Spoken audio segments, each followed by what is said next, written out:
ഏകദേശം എല്ലാവരും വിശ്വസിച്ച് നിൽക്കുന്നത് ദേഷ്യം എന്ന് പറയുന്നത് നമ്മുടെ പേഴ്സണാലിറ്റി ഫ്ലോ അല്ലെങ്കിൽ നമ്മുടെ പേഴ്സണാലിറ്റിന്റെ ഒരു കുറവാണെന്നാണ്. ബട്ട് ആക്ച്വലി ദേഷ്യം എന്ന് പറയുന്നത് നമ്മുടെ ബ്രെയിന് നമ്മുടെ സർവൈവലിന് വേണ്ടി യൂസ് ചെയ്യുന്ന ഒരു മെക്കാനിസമാണ്. സൈക്കോളജിസ്റ്റ് ആങ്കറിനെ രണ്ടായിട്ട് ഡിവൈഡ് ആക്കി. ഒന്ന് സ്റ്റേറ്റ് ആങ്കറും ഒന്ന് ട്രൈറ്റ് ആങ്കറും.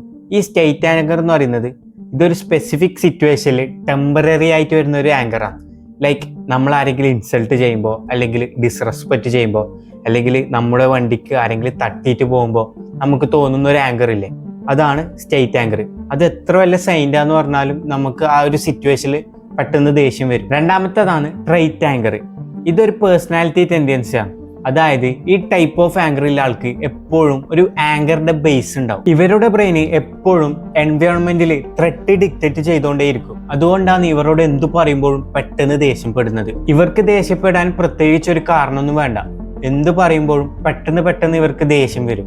ഇതുണ്ടാവാനുള്ള കാരണം മേ ബി സറൗണ്ടിങ്സ് ആവാം, പാസ്റ്റിലുള്ള ട്രോമാസ് ആവാം, പിന്നെ ടോക്സിക് ആയ പാരൻസ് ആവാം. ചുരുക്കി പറഞ്ഞാൽ നമ്മൾക്ക് ദേഷ്യം വരുന്നത് നമ്മുടെ എക്സ്പെക്ടേഷനെതിരെ എന്തെങ്കിലും സംഭവിക്കുമ്പോഴോ, നമ്മൾക്ക് അൺഫെയർ ആയിട്ട് എന്തെങ്കിലും സംഭവിക്കുമ്പോഴോ, അല്ലെങ്കിൽ നമ്മൾക്ക് ഇമ്പോർട്ടൻ്റ് ആയ കാര്യത്തിന് എതിരെ എന്തെങ്കിലും പറയുമ്പോഴൊക്കെയാണ്. നമ്മൾക്ക് ദേഷ്യം വരുമ്പോൾ നമ്മുടെ ബ്രെയിനിൽ എന്താ സംഭവിക്കുന്നത് വെച്ചാൽ നമ്മുടെ പ്രീഫ്രണ്ടൽ കോർട്ടെക്സ്, അതായത് നമ്മൾ ലോജിക്കലായിട്ട് ചിന്തിക്കുന്ന ബ്രെയിന് നമ്മുടെ ഇമോഷൻസ് കൺട്രോൾ ചെയ്യുന്ന ബ്രെയിനിന്റെ പാർട്ടായ അമിഗ്ഡല ടേക്ക് ഓവർ ചെയ്യും. ഈ ടൈം നമ്മുടെ ലോജിക്കൽ ബ്രെയിന് ഓൾമോസ്റ്റ് ഓഫ്ലൈൻ ആവും. ഇതുകൊണ്ടാണ് നമ്മൾക്ക് ദേഷ്യം വരുമ്പോൾ അതിന്റെ കോൺസിക്വൻസസ് അറിയാതെ നമ്മൾ റിയാക്ട് ചെയ്യുന്നത്. ഡാനിയൽ ഗോൾമാൻ ഇതിനെ അമിഗ്ഡല ഹൈജാക്ക് എന്നാണ് വിളിക്കുന്നത്. ഈ ദേഷ്യം വരുന്ന അതേ സമയം നമ്മുടെ സ്ട്രെസ് ഹോർമോൺസായ അഡ്രിനാലിനും കോർട്ടിസോളും റിലീസാവും. അതേസമയം നമ്മുടെ ഹേർട്ട് റേറ്റ് സ്പീഡാവും, ബ്ലഡ് പെട്ടെന്ന് മസിലിലേക്ക് പമ്പാവും. പിന്നെ നമ്മുടെ ത്രെട്ട് എന്താണോ അതിൽ നമ്മൾ മോർ ഫോക്കസ്ഡ് ആവും.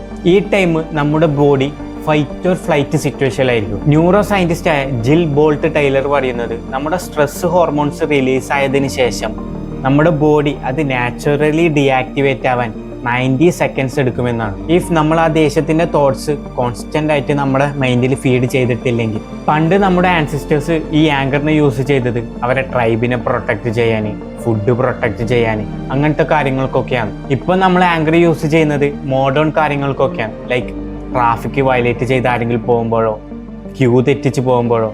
പല ടൈമും ഇത് ഹെൽത്തിയും കൂടിയാണ്. നമ്മളെ ആങ്കറിനെ ടൂളായിട്ടാണ് കാണുന്നതെങ്കിൽ നമ്മൾക്ക് അതിനെ ഹെൽത്തി ആയിട്ട് യൂസ് ചെയ്യാം. ലൈക്ക് ഇൻജസ്റ്റിസിനെതിരെ സംസാരിക്കാം, പ്രൊട്ടക്സ്റ്റ് നടത്താം. ബട്ട് കൂടുതൽ സമയവും നമ്മൾക്ക് ദേഷ്യത്തെ കൺട്രോൾ ചെയ്യാൻ കഴിയാറില്ല.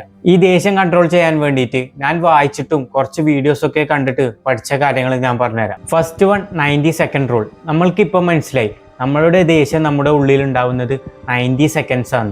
അപ്പോൾ നിങ്ങൾക്ക് ഇനി ദേഷ്യം വരുമ്പോൾ നിങ്ങളൊരു മേജർ ആക്ഷൻ എടുക്കാതിരിക്കുക, ലൈക്ക് മിണ്ടാതിരിക്കുക, ആ സിറ്റുവേഷനിൽ നിന്ന് മാറി നിൽക്കുക.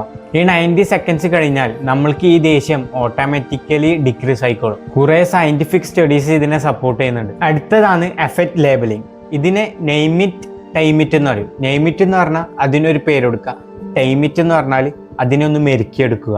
അതായത് ദേഷ്യം വരുന്ന സമയം നമ്മൾക്ക് എന്താണോ തോന്നുന്നത് അതിന് സെപ്പറേറ്റ് നെയിം തന്നെ കൊടുക്കുക. പിന്നെ നമ്മുടെ മൈൻഡിനെയും ബോഡിയെയും ഒന്ന് ഒബ്സർവ് ചെയ്യുക. ലൈക്ക് നമ്മൾക്ക് ആ ടൈം ഒരാളെ ഇടിക്കാൻ തോന്നാം, നമ്മുടെ ഹേർട്ട് റേറ്റ് ഇങ്ങനെ സ്പീഡ് ആവുന്നുണ്ടാവാം. ഇങ്ങനെ ചെയ്യുമ്പോൾ നമ്മുടെ ബ്രെയിനിൽ എന്താ സംഭവിക്കുകയെന്ന് വെച്ചാൽ നമ്മൾ ഓഫ്ലൈൻ ആയ ലോജിക്കൽ ബ്രെയിനിനെ നമ്മൾ വിളിച്ചു വരുത്തുകയാണ് ചെയ്യുന്നത്. അടുത്തതാണ് സ്ലീപ്പ് ആൻഡ് എക്സസൈസ്. ഇത് ഫൗണ്ടേഷണൽ ആയ കാര്യമാണ്. മാത്യു വാക്കർ പറയുന്നത് സ്ലീപ്പ് ഡിപ്രിവേഷൻ നമ്മുടെ അമിഗ്ഡല ആക്ടിവിറ്റിയെ ഡ്രാസ്റ്റിക്കലി കൂട്ടുമെന്നാണ്. അത് നമ്മൾക്ക് തന്നെ ഫീൽ ചെയ്തിട്ടുണ്ടാവും. നമ്മൾക്കിപ്പോൾ ഉറക്കക്കുറവുണ്ടെങ്കിൽ നമ്മൾക്ക് ദേഷ്യപ്പെടാനുള്ള ടെൻഡൻസി കൂടുതലായിരിക്കും. പിന്നെ എക്സസൈസ് ചെയ്ത് കഴിഞ്ഞാൽ സയൻസ് പറയുന്നത് നമ്മുടെ പ്രീഫ്രണ്ടൽ കോർട്ടെക്സ് ലാർജർ ആവുമെന്നാണ്. ഈ പറഞ്ഞ ടൂള് അടുത്ത വരാൻ പോകുന്ന ആങ്കറിനെ നമുക്ക് കൺട്രോൾ ചെയ്യാൻ കഴിയണമെന്നില്ല. It will take time. ഈ വീഡിയോയിൽ നിങ്ങൾക്ക് ഇപ്പോൾ എന്തെങ്കിലും മനസ്സിലാവാത്തതുണ്ടെങ്കിൽ അല്ലെങ്കിൽ എൻ്റെ വീഡിയോയിൽ എന്തെങ്കിലും ഇമ്പ്രൂവ് വരുത്തണമെങ്കിൽ ഒന്ന് കമൻറ്റ് ചെയ്താൽ എനിക്ക് ഉപകാരപ്പെടും.